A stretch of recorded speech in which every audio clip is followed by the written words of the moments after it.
Olá, eu sou Dila Brandão e esse é o nosso Clube do Livro. Estamos estudando o livro Não Começou com Você e hoje nós vamos estudar o capítulo 12, que trata da linguagem central dos relacionamentos. Sejam todos muito bem-vindos e eu vou iniciar e a gente vai aqui estudando, compartilhando e comentando sobre essa leitura, tudo bem? A linguagem central dos relacionamentos. A distância de sua dor, do seu pesar, de suas lágrimas negligenciadas é a distância de seu parceiro. Não, eu não estou ouvindo isso. Eu vou ler de novo, tá, gente? Vou ler de novo, porque hoje vai doer na gente, hein? Fala a verdade. Nossa. A distância de sua dor, de seu pesar, de suas mágoas negligenciadas é a distância do seu parceiro. Para muitos de nós, o maior desejo é se apaixonar e ter um relacionamento feliz. Porém, devido à forma como a nossa família costuma manifestar inconscientemente o amor, talvez nosso modo de amar seja compartilhando a infelicidade ou repetindo os padrões de nossos pais e avós. Nesse capítulo, analisaremos as lealdades inconscientes e as dinâmicas ocultas que limitam a capacidade de ter um relacionamento satisfatório. Nós nos questionaremos: estamos realmente disponíveis para o nosso parceiro? Não importa quanto sucesso tenhamos atingido, quão boas sejam as nossas habilidades de comunicação, de quantos retiros de casais participemos ou a clareza de nossa compreensão dos padrões de evasão da intimidade. Se houver emaranhamento na nossa história familiar, podemos nos distanciar da pessoa que mais amamos. Inconscientemente reproduzimos os padrões familiares de carência, desconfiança, de raiva, desistência, afastamento, abandono ou desamparo, culpando o nosso parceiro pela infelicidade cuja origem nos precede. Aí eu quero fazer um parênteses também, né? Ou precede a vida dele também, né? Não é só a nossa, na é verdade. Se o relacionamento não dá certo, a gente chega com as nossas mágoas, como ele está dizendo, mas ele também chega com as deles. Aí junta tudo aí pronto, aí vira uma encrenca. Muitos dos problemas vividos em um relacionamento não derivam dele, mas sim da dinâmica que existia em nossa família muito antes de nascermos. Por exemplo, se uma mulher morreu ao dar à luz, uma onda de repercussões podem submergir aos descendentes de medo e de infelicidade inexplicáveis. As filhas e netas talvez tenham medo de se casar, pois o casamento pode acarretar filhos que, por suas vezes, podem levar à morte. Esse caso especificamente citado nesse parágrafo, a gente acabou de vivenciar numa constelação que a gente fez no mês passado, que foi a constelação da Eliane, né, Sofia? Muitos de vocês estavam. Era exatamente isso que mostrava, né? Que uma pessoa tinha morrido ao dar à luz e todo mundo tinha medo que ela engravidasse e desse à luz, tanto é que a filha dela nasce no dia de finados, né? E tudo isso molda o sistema familiar, né? Superficialmente, elas podem dizer que não querem se casar ou ter filhos, reclamar que nunca encontraram a pessoa certa ou afirmar que estão muito ocupadas para começar uma família. Subjacente às suas reclamações, a linguagem central contraria uma versão diferente. As sentenças centrais, em sintonia com a história familiar, podem ressoar mais ou menos assim: se eu casar, algo terrível pode me acontecer. Posso morrer, meus filhos acabariam sem mim e eles ficariam sozinhos. Os filhos e netos da mesma família podem ser afetados. Talvez temam o compromisso com uma esposa, já que a vida sexual do casal pode ocasionar a morte dela. Suas sentenças centrais seriam: eu poderia machucar alguém e seria minha culpa. Eu não me perdoaria, eu nunca me perdoaria. Medos como esses se escondem no plano de fundo da nossa vida. Inconscientemente, orientam muitos dos comportamentos que exprimimos e das escolhas que fazemos ou deixamos de fazer. 7. Um homem com quem trabalhei se automutilava alguém que agradava às pessoas e tinha medo de desapontar conhecidos próximos. Receava que se ficassem descontentes, o rejeitariam e abandonariam. Temia morrer sozinho, desconectado de todos. Com esse medo atuando nos bastidores, ele frequentemente concordava em fazer coisas que não queria e falava coisas que nem sempre pretendia. Costumava dizer sim quando queria dizer não. Em resposta à raiva que sentia daqueles que tentavam agradar, dizia dizia não quando queria dizer sim. Na maior parte do tempo, Sete vivia de forma inautêntica, culpando a esposa por sua própria infelicidade.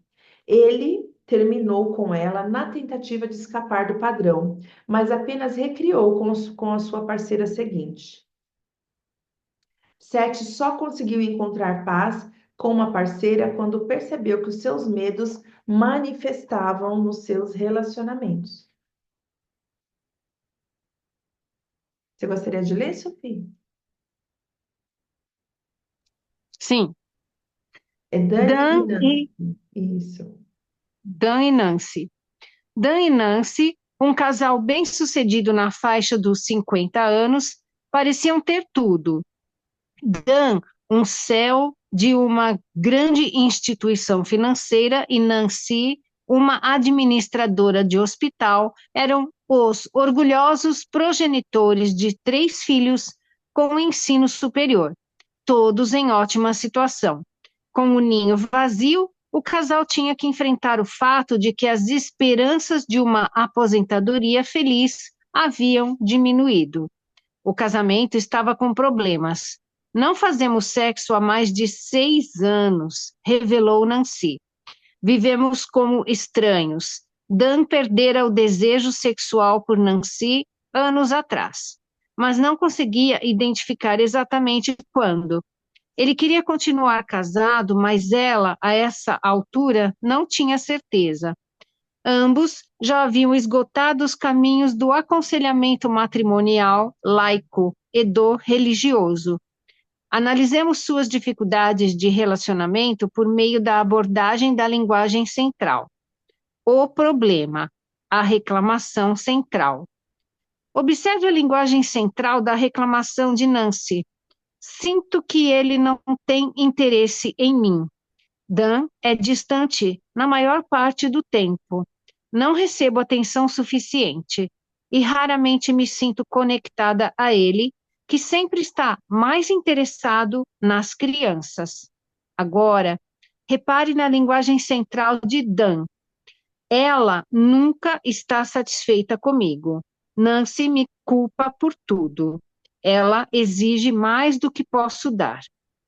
Se interpretadas literalmente, essas palavras exemplificam os tipos comuns de reclamações matrimoniais. Porém, se examinadas com mais profundidade, elas formam um mapa que levam a uma fonte inexplorada de descontentamento.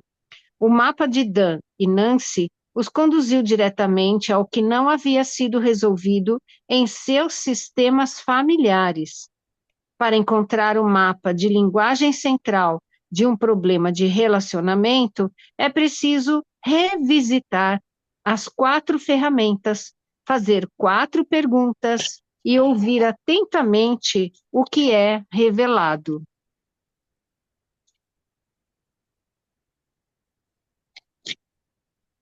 As perguntas. A reclamação central. Qual é a sua maior reclamação sobre o seu parceiro? Esta pergunta é o ponto de partida. As informações obtidas geralmente se relacionam a pendências com um ou ambos os progenitores, as quais acabamos projetando em nosso parceiro. Quer sejamos homens ou mulheres, uma regra parece válida. O que achamos? Não ter recebido de nossa mãe aquilo que permanece pendente na relação materna costuma preparar o terreno para o que vivenciamos com nosso parceiro. Se consideramos nossa mãe distante ou se rejeitamos seu amor, provavelmente também nos distanciaremos do amor de nosso parceiro. 2. Os descritores centrais. Quais adjetivos ou frases você escolheria para descrever sua mãe ou seu pai?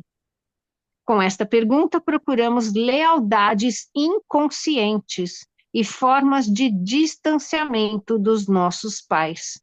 Ao elaborar uma lista de adjetivos e frases para descrevê-los, alcançamos o núcleo de nossos sentimentos mais profundos, identificando acusações e ressentimentos antigos que ainda guardamos. Ao projetar a inquietação interna em nosso parceiro, acessamos esse mesmo reservatório inconsciente da infância. Para muitos, os descritores centrais derivam de imagens de enganação e insatisfação na infância. Podemos sentir que nossos pais não nos deram o suficiente ou não nos amaram da maneira certa. Ao carregar essas imagens, culpando-os pelo descontentamento que sentimos, os relacionamentos raramente dão certo.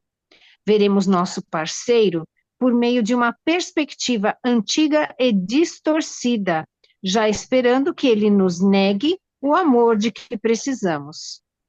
3. A sentença central. Qual é o seu pior medo? Qual é a pior coisa que pode acontecer com você?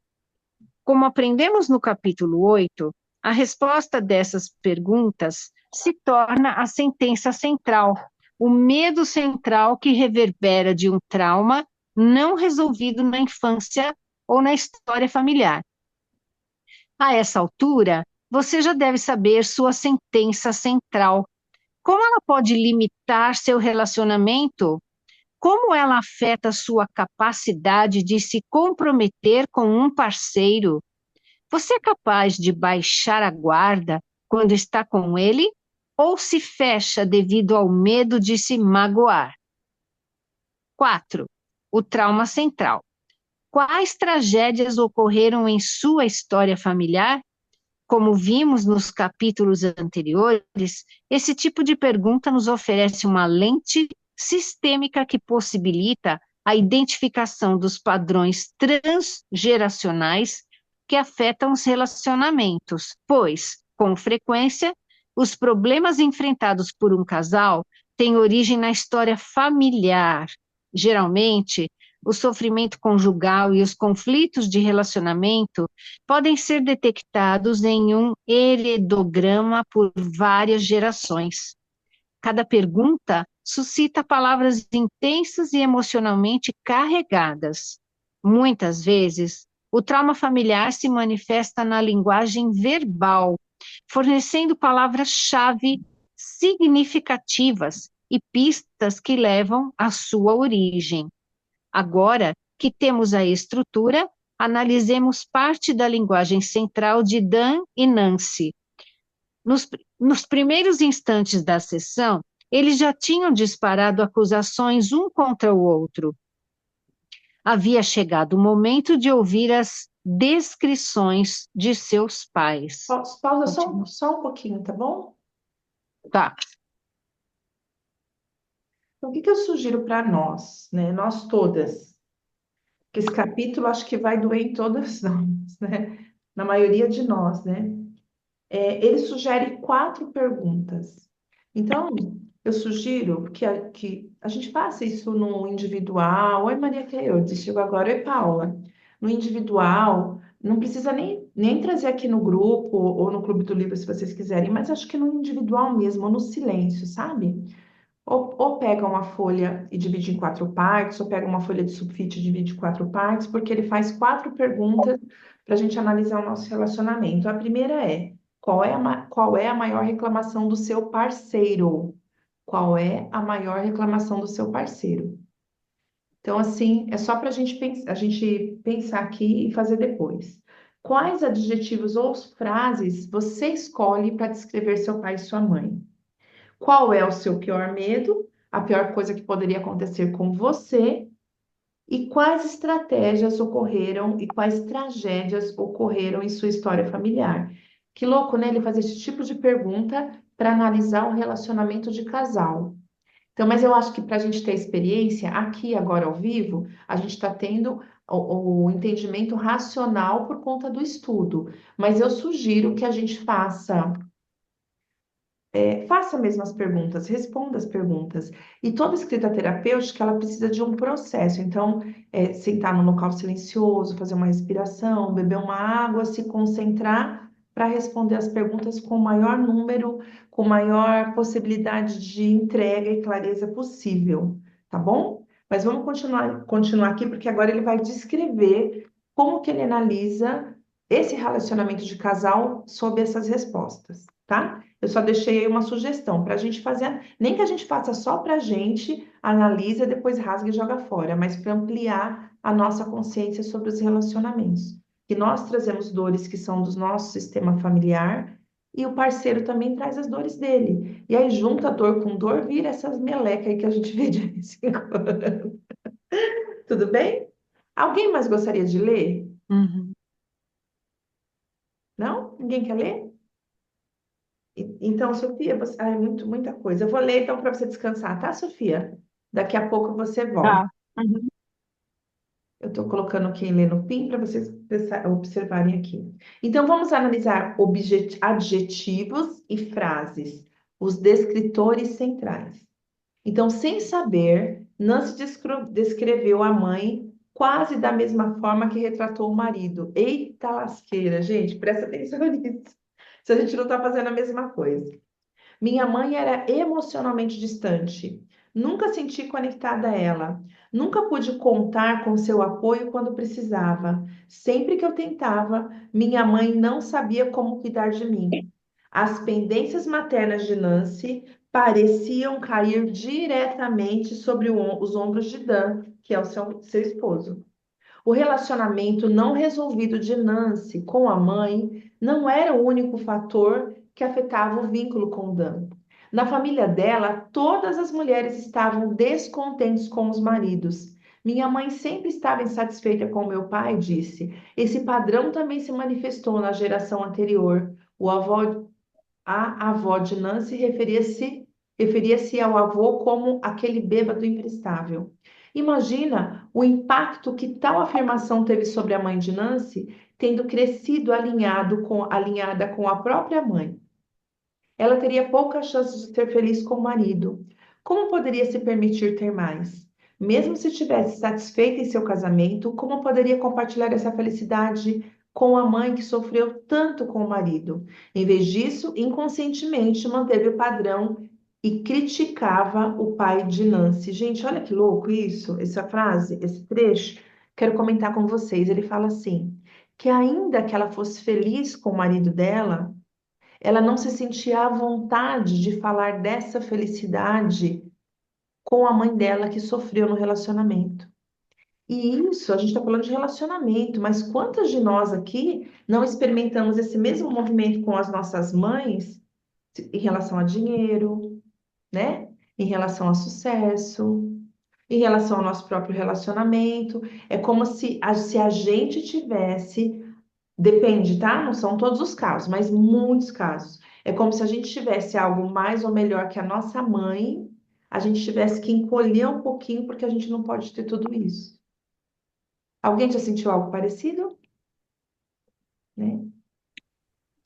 Provavelmente isso tem a ver com a forma como nós fomos criadas, especialmente a nossa geração, como nós fomos criadas. Porque assim, essa geração que está entendendo ou percebendo que a gente quer que a geração seguinte cresça um pouco mais e vá um pouco mais adiante e que isso é satisfatório para nós, né? Nós hoje como mães, quando a gente olha para os nossos filhos, é satisfatório ver que eles são bem resolvidos, não é? A gente entende assim, que se eles forem bem resolvidos, o nosso trabalho foi um sucesso. Não é? Então, provavelmente da nossa geração para frente, isso se minimiza, porque a nossa percepção é um pouco diferente, é um pouco diferenciada. E eu não estou dizendo que são todas, não, estou dizendo pessoas como nós que temos acesso a esse conhecimento, a esse entendimento, essa clareza. E mesmo tendo acesso a ele, nós não somos 100%, a gente não vai pôr 100% em prática. Porém, a nossa relação com os nossos filhos tende a ser mais de empurrá-los para a vida, de ficar feliz com a conquista deles, não é verdade? Talvez as nossas mães não conseguiam fazer isso por falta de conhecimento, pela questão emocional. Como assim? Eu não consegui, eu não fiz, ela vai querer fazer melhor do que eu? Quem aqui nunca sentiu competição com a mãe, né? Eu espero que nós, com o estudo desse livro, com esse entendimento que a gente tem, a gente consiga olhar para os nossos filhos e principalmente para as nossas filhas. Porque a relação mãe e filho é uma, a relação mãe e filha é ainda mais desafiadora. São conflitos de mulheres. Então, espero que com esse nosso entendimento nós possamos hoje olharmos para os nossos filhos felizes que eles estão seguindo na vida e tendo mais sucesso e mais alegria e mais sucesso nos relacionamentos que nós, né? E compreender que para trás os nossos pais, muitos não conseguiam ter isso de nós por conta da criação, do contexto histórico, pelo nível de conhecimento e desenvolvimento humano que eles tinham, né? Eu não estou dizendo que são todos, mas é muito raro. Vocês percebem quantas famílias, quantas pessoas a gente já constelou, que vocês já participaram? É muito raro a gente ver aquela mãe que empurra e que fica feliz que a outra vai para frente, né? Que a filha vai para frente. Geralmente na constelação a gente não vê isso. Eu acredito sim que acontecia, né? Tô falando daqui para frente a tendência é acontecer, que atrás acontecia, mas talvez não tanto como vai ser agora. Parece que lá atrás era mais difícil. A gente sempre tinha que estar nos pés dos pais, né? Como eu sempre conto da minha vida para vocês, o dia que eu comprei o terreno dessa casa que a gente mora hoje, uma longa história, um dia eu conto para vocês. Meu marido estava desempregado, é uma longa história, mas eu pisei aqui, eu quis comprar o terreno e porque Deus já tinha dito que era aqui e eu confiei e fui. E aí, quando eu fui contar para minha mãe, gente, a minha mãe fez assim, ó, como assim você comprou o terreno? Eu não consegui ficar feliz, né? Ela não conseguiu ficar feliz naquele momento. Qual é a história de vida da minha mãe? Minha mãe teve dois terrenos na vida dela. Um ela vendeu e ela perdeu. E o outro é um que tem um condomínio tão alto, tão alto, tão alto que ela nunca consegue terminar de pagar. Então, assim, isso era uma dor dela. Eu espero, escolho que eu consiga olhar para minha filha quando ela conseguir algo e comemorar junto com ela. Então, por que que eu estou dizendo isso? Porque aqui ele está dando exemplo de relacionamento. O que que a moça disse? Que mesmo que ela tivesse feliz no relacionamento dela, ela não se sentia confortável de conversar com a mãe dela. Entende? Ou por proteção à mãe, mas na verdade, é porque ela captou ali inconscientemente o sofrimento da mãe e é como se fosse uma afronta. Então, eu sempre falo para a gente refletir o passado e o futuro, né? Que nós, mesmo que tenhamos dificuldades nos nossos relacionamentos, que nós, com esse nível de consciência que a gente tem, a gente possa apoiar os nossos filhos ainda que eles escolham relacionamentos diferentes dos nossos e diferente dos moldes como nós compreendemos como adequados. Fácil? Nem um pouco. Mas a gente pode tentar, não é verdade? Só mais um pouquinho, tá bom? Dan, por sua vez, escreveu. Agora, Maria, a gente falou da mulher que escreveu na mãe, que ele não conseguia. Ah, que bonitinho. A Paula, quando eu finalmente comprei o apartamento, a mãe falou: Nossa, é do churrasco? Porque ela queria, não entendi como ela quis dizer, ó. A Paula falou assim: ó, quando eu finalmente comprei um apartamento, fofinho, minha mãe falou: Nossa, é do churrasco? Fiquei arrasada. Não entendi o que ela quis dizer do churrasco. Né? Essa droga do celular. Peraí. Ah, tá que nem o meu. CDHU. Quando o Ela, celular vai nossa, é ficando velho, CDHU? ele parece que ele cria as palavras próprias dele, né? O meu tá desse jeito. Foi meu celular. Ai, desculpa. E A ainda sua mãe quis enxergo dizer o mal. quê do seu apartamento? O que ela falou?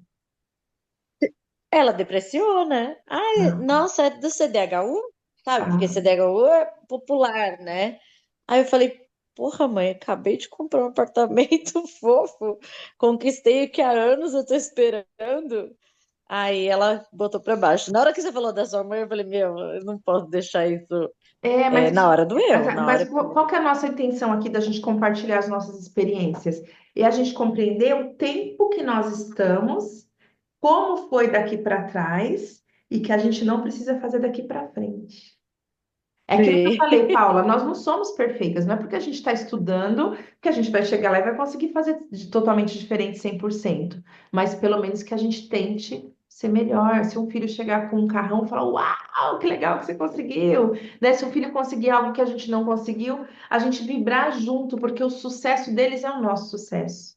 Quando eles vão É na sobre. frente e abrem caminho, é sinal de que nós fizemos um excelente trabalho. Fala, Paula. Lá. E muitas vezes os filhos têm falta de permissão de sair do sistema dos pais, porque vem uma rotina tão destrutiva, triste e Certo. amargurada que quando acontece de um filho querer se posicionar, ele não se sente merecedor também, né? Exatamente. Mas o que que a gente precisa fazer? A gente pode fazer. A gente pode começar a liberá-los. Isso a gente pode fazer nas brincadeiras. Porque o que fica para nós? Para nós não são as crenças, né? A gente não traz crenças do nosso sistema Uhum. sabotadoras. A gente pode criar nos nossos filhos crenças libertadoras. Então, eu sempre falo assim para os meus filhos: isso a gente pode fazer na brincadeira, no dia a dia, ou na conversa séria mesmo. Eu falo, quero que vocês consigam muito melhor que eu. Quero que de vocês sejam ainda melhor, sabe? E eu sempre falo isso, não, você vai conseguir. A Mari fala, eu quero ir para a França. Eu falo, mas com certeza você vai. O Iago, ele quer estudar fora. Eu falo, mas nossa, a gente já está lá. Não se preocupa não que eu me viro de te visitar. Então, quando a gente começa a incentivá-los, o que que a gente está fazendo por eles? Aquilo que nós não tivemos.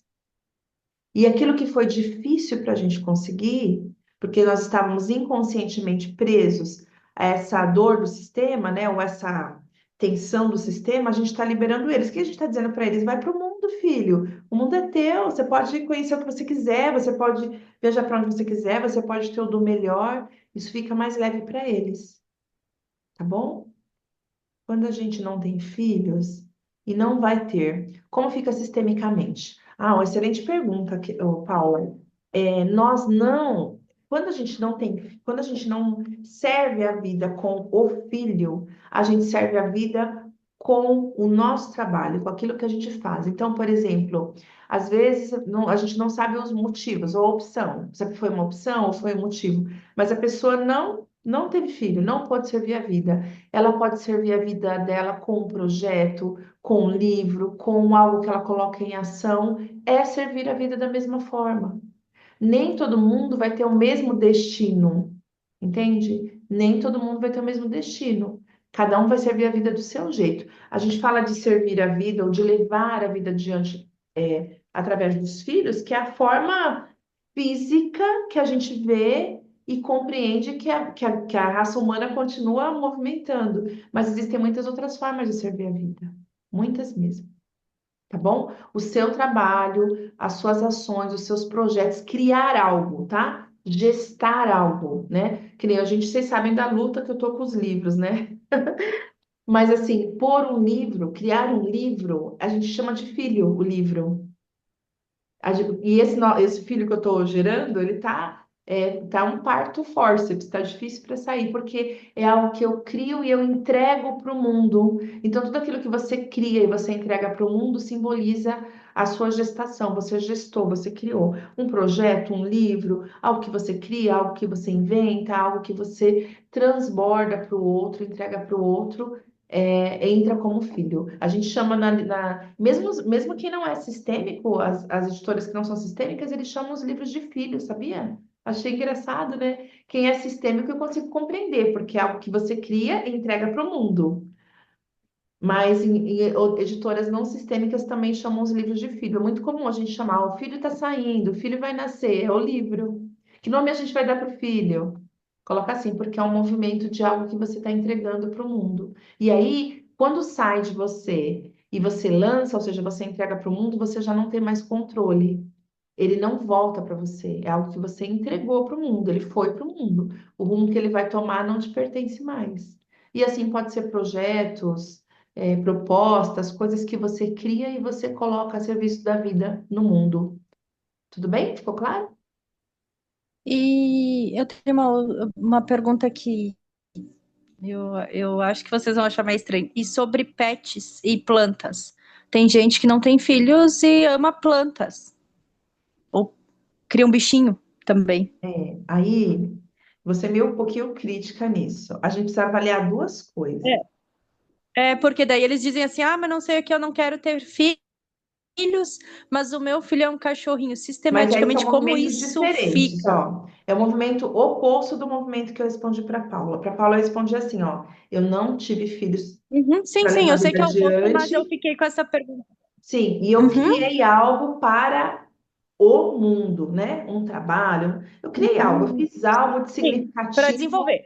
para a vida. Esse é um ponto de vista. Isso. Quando eu pego uma Uhum. planta ou um animal para criar no lugar do meu filho, ou uma bebê reborn também, no lugar do meu filho. Vocês estão me ouvindo? Sim, Eu estou preenchendo um vazio que é meu, é diferente. Eu não estou a serviço da vida, eu estou preenchendo um vazio emocional. Então, o movimento não é servir a vida, né? Ou eu gero um filho e coloco a serviço da vida, ou eu gero um projeto e coloco a serviço da vida, ou eu crio algo e distribuo para que a vida leve a vida adiante. Isso eu estou doando para a vida. Quando eu pego algo para substituir um vazio que é meu, eu estou pegando, tomando posse de algo e segurando aqui. Então, isso não necessariamente é benéfico nem para o animalzinho e nem para a pessoa. Aí vocês vão falar, Gil, o animalzinho vai ser bem cuidado? Sim, claro que ele vai ser bem cuidado. Mas até que ponto não é sufocante demais, né? Eu tenho uma aluna do curso, sua colega de curso, a Rose, ela é tutora pet e ela faz um trabalho, gente, eu nunca imaginei que existia esse trabalho. Ela faz um trabalho de leitura do animal, como se a gente fizesse sistemicamente, mas ela fala que ela conversa com o animal. Então, ela diz que essas pessoas que pegam muito animal para substituir um filho, o animal adoece, ele fica sobrecarregado. Por quê? Porque ele deixa a própria identidade. Ele já não pode mais correr na grama, ele fica, às vezes, só no apartamento, ele está ali sempre a serviço, à disposição do tutor dele, né? Se o tutor chegou, ele tem que estar ali todo carinhoso. Então, são movimentos completamente diferentes. Quando eu pego algo para suprir minha carência, é um movimento. Quando eu pego algo para entregar para a vida, é outro movimento. E esse movimento de suprir a carência não é só com animais e plantas. Por exemplo, eu posso adotar uma criança, não porque eu estou pensando que tem mais uma criança abandonada no orfanato, mas para suprir uma carência que eu tenho. E se eu faço uma adoção dessa forma, adotando uma criança só para suprir a minha carência, como se aquela criança, como a gente faz às vezes com relacionamento de casal, né? Como se ele fosse resolver minha vida, né? Mas quando eu adoto uma criança como se ela fosse resolver minha vida e tudo fosse maravilhoso, porque ela vai me chamar de mamãe, ela vai me tratar bem e vai ser muito lindo e a gente vai viver histórias lindas de mamãe e filhinho. Aí eu estou suprindo uma carência minha e para aquela criança fica como leve ou pesado? Pesadíssimo. Ela não dá conta, ela tem vontade de ó, ir embora. Assim como deve acontecer com muitos pets. Tá bom? Respondeu? Então, bora. Eu e esses comentários longos aí a gente não direciona, né? Então, agora eu vou contar sobre o marido, tá bom? Dan, por sua vez, descreveu a mãe como uma pessoa muito depressiva e ansiosa. Quando menino, sentiu que precisava cuidar dela. Ela exigia muito de mim, muito. Ele fitou as mãos, que estavam cuidadosamente dobradas em seu colo. Meu pai estava sempre trabalhando. Senti que tinha que dar a ela a atenção que ele não podia. Dan contou que de vez em quando a mãe era internada devido a graves episódios de depressão. Pela história familiar, ficou claro porque ela sofria. A avó de Dan morreu de tuberculose quando a filha tinha 10 anos. A perda a devastou. Outra grande perda aconteceu quando o irmão mais novo de Dan morreu ainda bebê.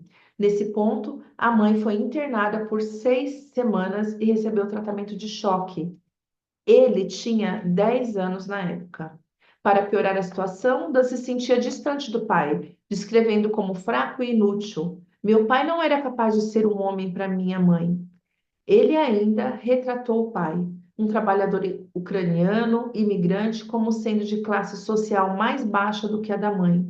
Nunca poderia se comparar aos homens da família dela, que eram profissionais formados. Sem julgamento, seus julgamentos prejudicaram a conexão paterna.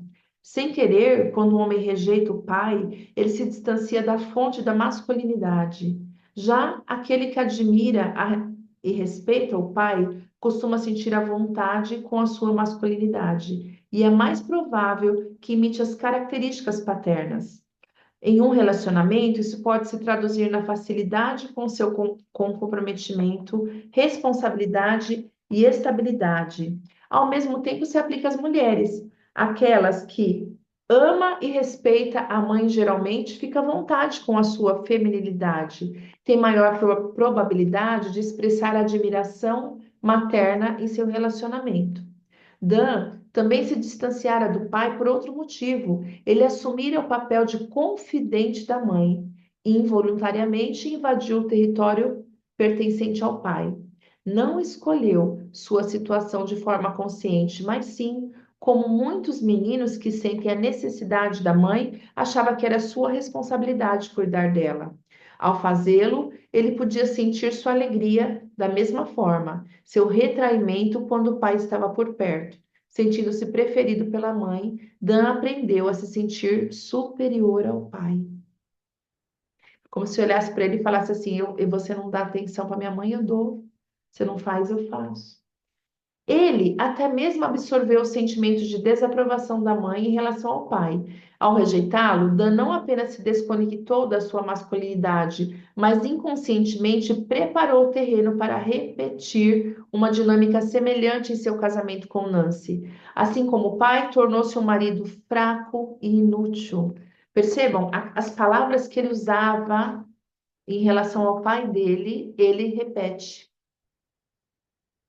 São adjetivos que voltam para ele. Ele se torna fraco e inútil. Porque julgar pai e mãe, a gente sofre, mas assim, ficar julgando e apontando, a gente sabe que quanto mais a gente faz, mais a gente se emaranha, né? De forma semelhante, mãe não podia, de forma semelhante, Nancy não podia recorrer à feminilidade da mãe. Em algum momento da infância, ela decidiu parar de buscar apoio materno, crescendo com a sensação de que não receber o suficiente e culpando a mãe por não lhe dar a atenção que tanto desejava. Mais tarde, essa flecha de descontentamento foi apontada para Dan. Aos olhos de Nancy, ele também não conseguia proporcionar o apoio necessário. Vou fazer uma pausa. É como, gente, se as sensações que a gente tem na infância, eu já falei isso, mas vou falar de novo, elas voltam em determinados momentos da vida. Então, na infância, a pessoa não se sentia reparada, ou vista, ou amada, ou bem cuidada com o pai e a mãe. Quando ela casa, parece que aquela sensação de tempos em tempos, não é de cara, mas volta de novo. Nossa, de novo eu tô sentindo que eu não tenho amor, de novo eu tô sentindo que eu não tenho atenção. Nossa, de novo eu tô com uma pessoa que não cuida de mim. Mas assim, claro que são dois pontos que a gente tem que avaliar, o do parceiro e o nosso. Mas será que é ele que não está dando atenção ou muitas vezes nós que estamos reproduzindo algo que já está cravado na gente, né?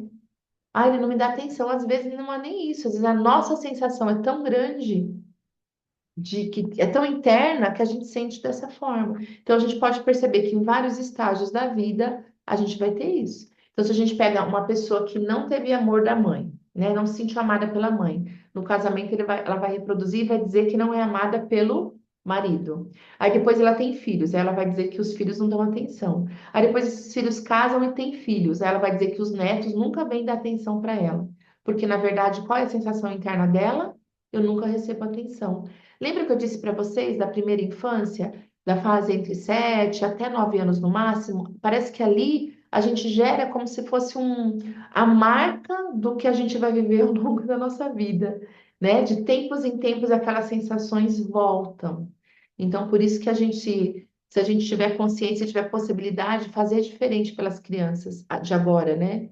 Não deixar elas se sentirem tão solitárias. E hoje em dia está ainda pior, porque dá o celular e a criança vive em outro mundo. Na nossa época, as mães não davam atenção para a gente porque estavam ocupadas trabalhando, né? Não que essas não estejam, mas a gente às vezes ficava solitário se virando com um amigo. Agora, a criança fica solitária por algo que nem é real. Muitas vezes aqueles vídeos idiotas, né? Videogames idiotas que nem é real. Aí a criança entra num outro movimento. Por isso que a gente está tendo tanto transtorno, tantas crises cada vez mais cedo das crianças, porque a gente já sofria porque a gente se sentia sozinho ou se conectava com os primos e os irmãos, né? E essas crianças que nem isso. Nem com humanos, às vezes. Geralmente é com robô, não é? Ou com robôs. E não tem o jogo lá que eles jogam, o Roblox, os jogos que eles jogam na internet? Muitas vezes é isso. Então, e por mais que, olha que louco, por mais que a consciência se expanda, a tecnologia também tem sido uma válvula de escape. Ó, segura esse celular aí, fica quieto que eu tenho janta para fazer. Não atrapalha a mãe, mas também não tem conexão. E a criança cresce ainda desconectada de outras pessoas. Aqui a gente falou da sensação de solidão, mas muitas vezes a gente buscava ou um amigo, ou uma cartinha, alguém para se aproximar. Hoje em dia, essas crianças dessa geração nem procuram alguém para se aproximar, porque o telefone é muito mais fácil. Entra no jogo. Está se sentindo muito sozinho, eles entram no jogo de interação. Hum. Embora Dan e Nancy tenham se unido para criar os filhos, era fácil se distrair com as necessidades familiares. Porém, depois que as crianças saíram de casa, a dinâmica subjacente se revelou. O vínculo era frágil. Eu acho que é o medo da maior parte de nós, né? Quando eles vão embora, como é que a gente fica? Só a gente e o cabra, né? Olha para a cara de um, olha para a cara do outro. E aí, vão fazer o quê? Não tem nada para fazer. Ai, gente, eu tenho esse medo, acho que muitos de vocês também, né? Dan se descreveu como sexualmente morto em relação a Nancy. Perdi todo o interesse por sexo, disse. Quando explorou seu relacionamento materno, logo entendeu por quê. Fornecer à mãe o cuidado e o conforto necessários não era responsabilidade de uma criança, era exigir demais de um menino. Ele nunca poderia oferecer o que ela precisava, jamais conseguiria eliminar sua dor. Em vez disso, o amor da mãe parecia sufocá-lo. As necessidades dela o sobrecarregavam. Ao reclamar que Nancy exigia mais do marido do que ele podia dar, Nancy não se referia à esposa, mas inconscientemente às necessidades não satisfeitas da mãe. Ela confundira a proximidade conjugal com a proximidade encerrada que vivenciou na infância. Perdão, ele confundira, ele, tá? O marido confundiu a relação que ele tinha com a esposa com uma relação que ele tinha com a mãe. Era uma relação de amizade, de conversa. Mesmo as necessidades e os desejos naturais de Nancy eram encarados como resistência. Ao proteger-se do que parecia ser um constante ataque de exigências, Dan se fechou para a esposa, automaticamente negando os pedidos dela, mesmo quando a intenção era dizer sim. Os problemas de Dan e Nancy se articularam de modo sincronístico. Era como se os dois tivessem sido reunidos para se curar por meio do casamento. Muitas vezes, de maneira inconsciente, as pessoas escolhem um parceiro que cutucará suas feridas. Quem nunca quer tirar a primeira pedra? Dessa forma, a oportunidade de perceber, admitir e curar as partes dolorosas e reativas de si mesmo. Assim como o espelho perfeito, o parceiro escolhido reflete o que permanece incógnito e inacabado no cerne do outro. Quem melhor do que Dan poderia fornecer amor emocionalmente distante de que Nancy precisava para resolver suas pendências maternas? E quem melhor que Nancy poderia suprir Dan com sua carência insaciável de sua infância a fim de se curasse a ferida da mãe? Alguém gostaria de ler? É louco, né, gente? Louco e doído esse Você está em capítulo. qual página, Cris? Está na página 188, O Pior Medo. O Pior Medo, a sentença central.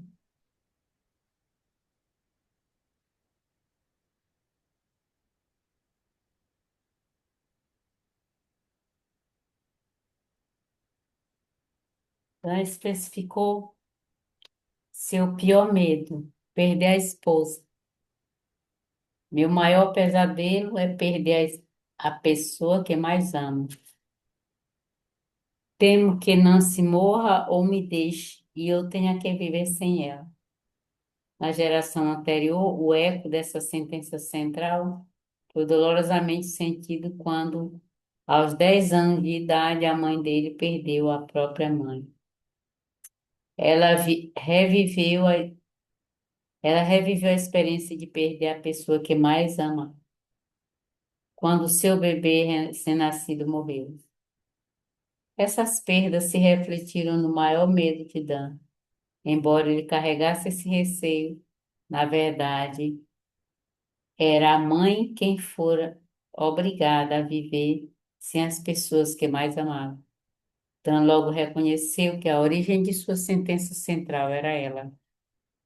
O padrão manteve na geração seguinte. Aos 10 anos, a mesma idade da mãe, quando a avó dele faleceu, Dan perdeu a pessoa que mais amava por 6 semanas, pois ela foi internada devido ao que os médicos chamavam de colapso nervoso. Mesmo antes, ele conseguiu se lembrar dos lapsos de atenção dela quando estava depressiva. Nesse momento, Dan se sentia abandonado e sozinho. A sentença central de Nancy também levou a uma época anterior. Ficar presa em um casamento terrível e me sentir sozinha. É evidente que essa sentença pertencia à avó, que era casada com um avô alcoolista da família. Se pudessem retornar mais uma geração, talvez descobrisse que o avô tinha uma relação difícil com a própria mãe, ou que o bisavô refletia um padrão semelhante de sentir presa em um casamento terrível com o próprio marido. Infelizmente, todas as informações anteriores à avó se perderam.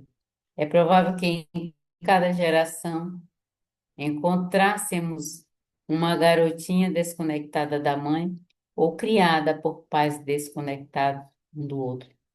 Ao adquirir essa compreensão, Nancy tinha duas alternativas: continuar a repetir o padrão com Dan ou aproveitar a oportunidade para curá-lo.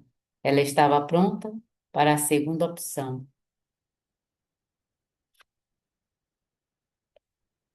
Continua.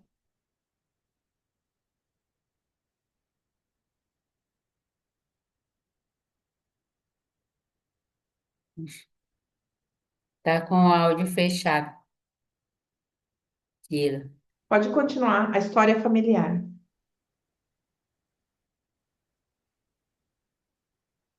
A história familiar, o trauma central. Em um nível sistêmico, Dan repetiu a experiência paterna, compartilhando o sentimento de castração do pai em seu casamento. Nancy reproduziu a experiência da mãe e da avó ao sentir insatisfeita com o marido. Observemos seus sistemas familiares. E aqui tem os desenhos. Sim. Esse desenho eu vou pôr no grupo, tá? Acho que é melhor, né? Porque mostra, no desenho mostra que a avó de Nancy faleceu quando ele tinha 10 anos, o pai era visto como fraco, a mãe exigia muito dele e ele se torna como o homem fraco. E aí ele sente que a esposa exige demais dele. Na verdade, ele está repetindo o que ele sentiu. E no sistema da esposa, o avô era um bêbado e a avó era insatisfeita. O pai não era bom suficiente e a mãe insatisfeita. O marido não dá o suficiente e ela insatisfeita, ou seja, todas as mulheres da geração dela se sentem insatisfeitas. Eu vou pôr no grupo daqui a pouquinho esse desenho para vocês verem. O panorama geral. Mais alguém quer ler? Quer continuar lendo mais um pedacinho, Fran? Panorama geral. Mas histórias familiares de Dan e Nancy exemplificam os conflitos de relacionamento, costumam começar muito antes do nosso parceiro entrar em cena. Nancy foi capaz de perceber que Dan não era a fonte de sua insatisfação. Era um sentimento antigo que se originou de sua mãe. De maneira semelhante, Dan constatou que Nancy não era a fonte da exigência que também derivou de sua mãe tempo atrás. Nancy também compreendeu que qualquer homem que se casasse com alguém da família não se sentiria apreciado pelas mulheres. Na situação em que estavam, Dan se tornou destinatário de 3 gerações de descontentamento conjugal. Assim que reconheceram as pendências que cada um carregava em seu relacionamento, o feitiço foi quebrado e a nuvem de culpa começou a se dissipar. Projeções e acusações antes direcionadas um ao outro passaram a ser consideradas no contexto mais amplo de suas histórias familiares. À medida que visualizavam o panorama geral, a ilusão de que o outro era responsável pelo descontentamento alheio começou a desaparecer. Quase imediatamente, eles assumiram uma nova perspectiva como casal. Dan e Nancy descobriram os sentimentos ternos que os uniam desde o início. Não apenas começaram a demonstrar mais bondade e generosidade, mas também voltaram a fazer amor, a- ampliando a nova imagem. A compaixão de Nancy pela mãe também começou a se intensificar. Quando menina, a mãe fora a cuidadora emocional da própria mãe. A mãe fora a cuidadora emocional da própria mãe, que era infeliz no casamento. Não se permitindo ter mais do que ela, acabou repetindo o ciclo de infelicidade conjugal.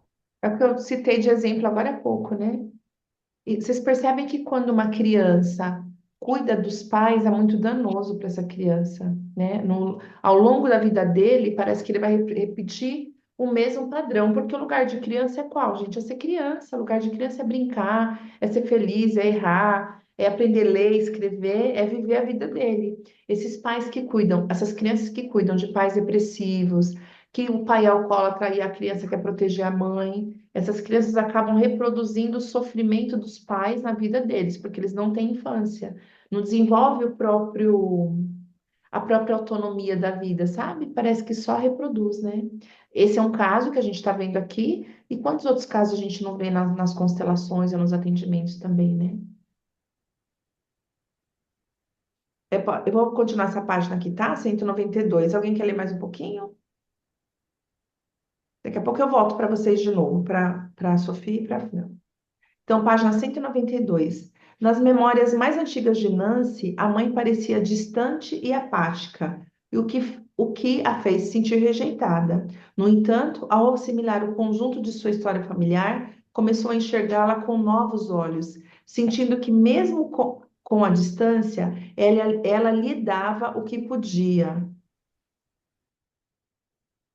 Ao adquirir essa compreensão, Nancy foi capaz de se enternecer, transcendendo a antiga imagem anterior e de que havia sido privadas dos cuidados maternos. Uma nova imagem de conforto surgiu no seu lugar, preenchendo-a por dentro. Nela, a mãe tinha apenas intenções amorosas. Embora a mãe já tivesse morta há 16 anos, Nancy conseguiu solicitar o tipo de apoio que nunca teria imaginado pedir quando ela estava viva. Pela primeira vez, foi capaz de sentir o amor materno. Ela fechou os olhos e visualizou a genitora abraçando-a por trás. Mãe, sempre julguei você por não me dar o suficiente e tenho culpado Dan pela mesma coisa. Agora entendo que me deu tudo o que podia. Foi o suficiente. Acredite, foi o suficiente. Nancy chorava. Mãe, por favor, abençoe minha felicidade com Dan. Quero ser feliz no meu casamento, mesmo que você e o vovô, mesmo que você e a vovó não tenham sido. A partir de agora, quando me sentir insatisfeita e sozinha, vou procurar e sentir você me apoiando e desejando o melhor de mim. Então, ela cria, gente, na cabeça dela, na imagem dela, que é o que a gente faz na constelação, quando a gente reproduz o movimento de solução, ela cria uma nova imagem. Ela precisa criar uma nova imagem para recriar a relação com o esposo dela.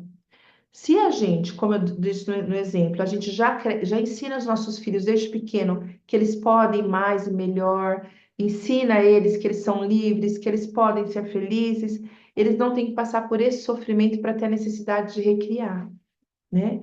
É como eu disse, a gente não vai ser 100% perfeita, a gente sempre vai deixar pistas para trás porque somos mães, somos pais, somos tios, tias, somos parentes, a gente vai deixar as marcas de alguma forma, mas talvez não tão fortes, né? Não tão fortes, porque a gente já libera, olha, eu te abençoo, eu quero que você seja feliz, que você seja feliz na sua profissão, que você seja feliz no relacionamento que você escolher ter. Sempre é importante a gente não só pensar, é importante a gente expressar, a gente falar, porque assim, é claro, eu imagino que os nossos pais até pensavam que queriam o melhor para a gente, mas talvez não tivessem tanta facilidade de expressar isso, de falar, de demonstrar. A minha mãe fala, ela fala, mas eu te amo, mas eu te amo. Eu falo para ela, mas eu não sinto, mas eu não sinto, né? É muito difícil sentir, porque você está sempre trancada, fechada. Quando a gente fala e a gente expressa, a gente pode falar uma vez, duas, três, isso vai entrando na mente deles, entende? Então, o sofrimento deles tende a ser menor que o nosso, né? Talvez a necessidade de ressignificar algo seja menor, ou talvez não precisa ressignificar, né? Se a Nancy tivesse ouvido da mãe dela isso, ela não precisaria criar agora. Até o ponto dela perceber que ela estava distanciando o esposo porque ela se sentia distante da mãe. Tem uma frase na Sistema que diz assim: olha, tudo aquilo que você não resolver com a sua mãe, essa frase é muito pesada. Tudo aquilo que você não resolver na relação com a sua mãe, você vai buscar incessantemente na relação com os outros, na vã tentativa de encontrar. Porque na verdade você nunca vai encontrar no outro aquilo que você não teve com a sua mãe. Mas a gente se perde, vai tentar encontrar no marido, vai tentar encontrar numa amiga, uma aprovação que a gente sente que não teve dela, um carinho que a gente sente que não teve dela. Então, a melhor coisa que a gente tem a fazer é voltar e resolver com ela, ainda que seja sistemicamente, mesmo que ela não esteja mais aqui em corpo físico, né? Mas virar e fazer sistemicamente ou numa. Eu sempre falo, eu comparo, isso é muito meu, sabe? Aos movimentos sistêmicos a uma oração. Eu sinto assim, quando a gente faz uma oração com muita força para alguém, com muita fé, parece que aquela, de alguma forma, chega na pessoa, não é verdade? De alguma forma. Eu acredito de verdade, quando eu me dedico mesmo, de alguma forma aquela minha intenção chegou para a pessoa. O movimento sistêmico eu entendo a mesma coisa. Mesmo que a sua mãe não esteja mais aqui, mas olha, eu sinto muito, me perdoa, foi o que eu consegui fazer. Eu peço que me abençoe. E quando a gente faz isso com muita fé, de alguma forma isso também chega para ela, chega para nós. Não só para as mães, mas para qualquer movimento que a gente for fazer, sistêmico. Eu entendo que quanto mais verdade e quanto mais entrega acontece no movimento, mais efeito a gente vai ter nele, né? Com ele. Diga, Sofia. O movimento de um homem que faz o papel de Dom Juan, saindo atrás de tudo quanto é mulher e nunca fica com nenhuma, né? Seria esse o caso? Ele está buscando a própria mãe e nenhuma vai satisfazê-lo. Seria num momento assim, como se fosse o complexo de Édipo naquela fase? Pode ser uma possibilidade, né?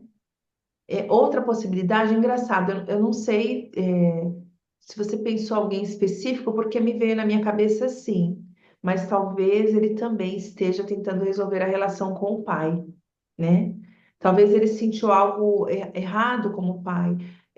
Talvez, por exemplo, vamos imaginar que essa mãe era muito forte e tratava o pai como um pau-mandado, por exemplo.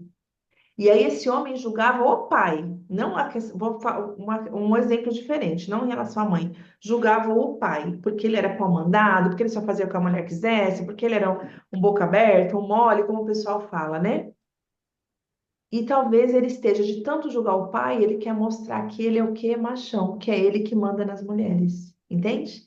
Então, a gente precisa analisar caso a caso. Qual é a história do sistema familiar dele? Na sistêmica, a gente não existe um padrão muito certo de tudo. Tem gente que fala assim, tem pessoas, terapeutas que falam assim, aconteceu isso, é isso. Eu não gosto de falar assim, porque eu acho que a gente, o que que a gente tem aprendido nesse livro? Que eu preciso analisar aquele sistema, aquela história.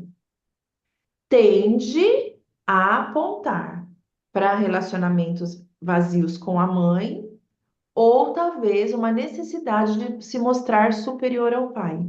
Entende? Como a gente vai Uhum. entender o que Ok. de fato aconteceu? Eu vou analisar esse caso específico, esse sistema familiar específico.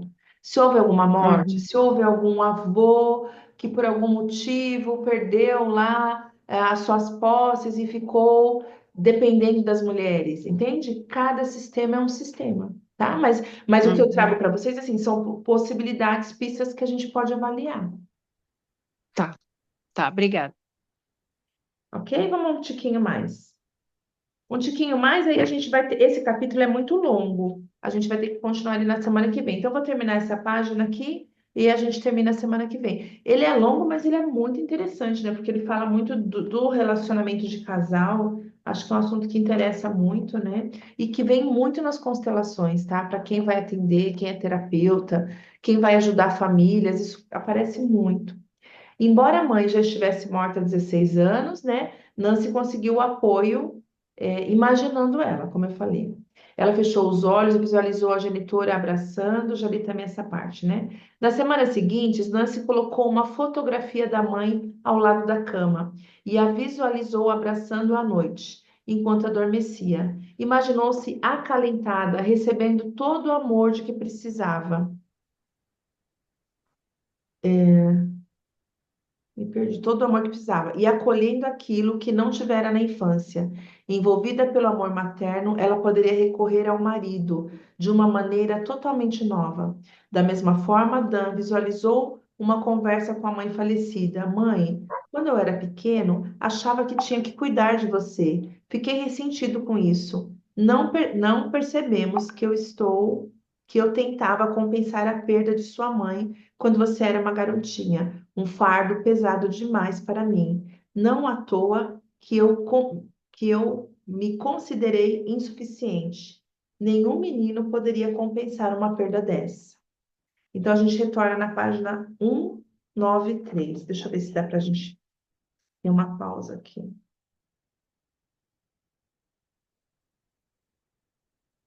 Eu acho que 193 tá bom, já vai dar quase 9 horas. A gente continua, porque esse capítulo é muito grande, né? Tem capítulos que a gente consegue ler de uma vez só, tem capítulos que não, tá bom? A gente volta, eu vou pôr lá no grupo eu vou pôr duas coisas no grupo: a foto do sistema familiar deles, que é o desenho, e as 4 perguntas para vocês, se vocês sentirem de fazer num caderno terapêutico, numa folha para vocês, não precisam compartilhar comigo, se não quiserem. Por que que é legal fazer? Porque na semana que vem a gente vai continuar nesse mesmo assunto.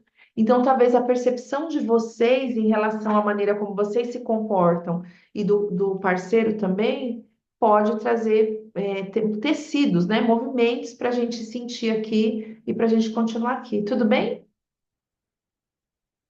Ok?